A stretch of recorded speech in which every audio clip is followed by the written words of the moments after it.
ज़्यादा home remedies का पता लगने से हम जल्दी स्वस्थ नहीं होंगे।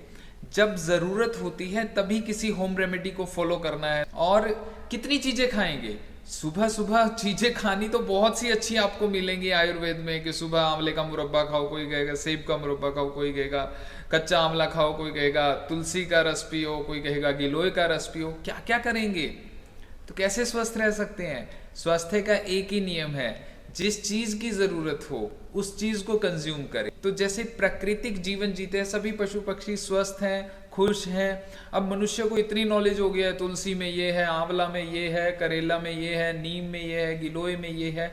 बुरी हालत कर दी है शरीर की सामान डाल डाल कर। जैसे एंटीबायोटिक अगर आप बेवजह खाएंगे तो वो गुड बैक्टीरिया को भी मार देता है। इसी तरह आयुर्वेदा की ये नेचर की चीज़ें हैं, अगर ज़रूरत नहीं है तो मत खाइए, और अगर खाने लगेंगे तो कितनी चीज़ें खाएंगे। हर एक चीज़ की जब क्वालिटी आप जानने लगते हैं, समझने लगते हैं, तो लगता है ये भी खाना चाहिए, ये भी खाना चाहिए, ये भी खाना चाहिए।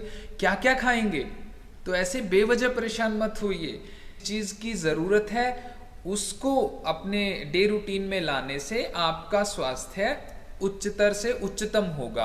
बेवजह चीज़ों को कंज्यूम करने से, कोई गिलोय खाई जा रहा है, कोई नीम खाई जा रहा है, सारे नीम के पेड़ खाली कर दिए खा खा के, गिलोय की बेल नहीं बची।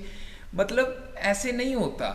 बेवजह से अगर आप ऐसे आयुर्वेदिक समझ समझ करके ये तो ऐसे नुकसान नहीं करती, ऐसा नहीं है। हमारा शरीर बेवजह इन चीज़ों को खाने के लिए प्रकृति ने नहीं बनाया। जैसे पशु पक्षी, कभी भी वो कुछ भी अपने भोजन के अलावा उसके अतिरिक्त वो सिर्फ स्मेल कर कर छोड़ देते हैं।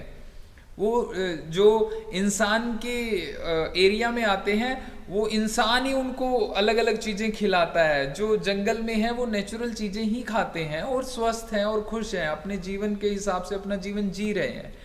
तो इसलिए बेवजह परेशान होना छोड़ दीजिए। नमो आनंदम।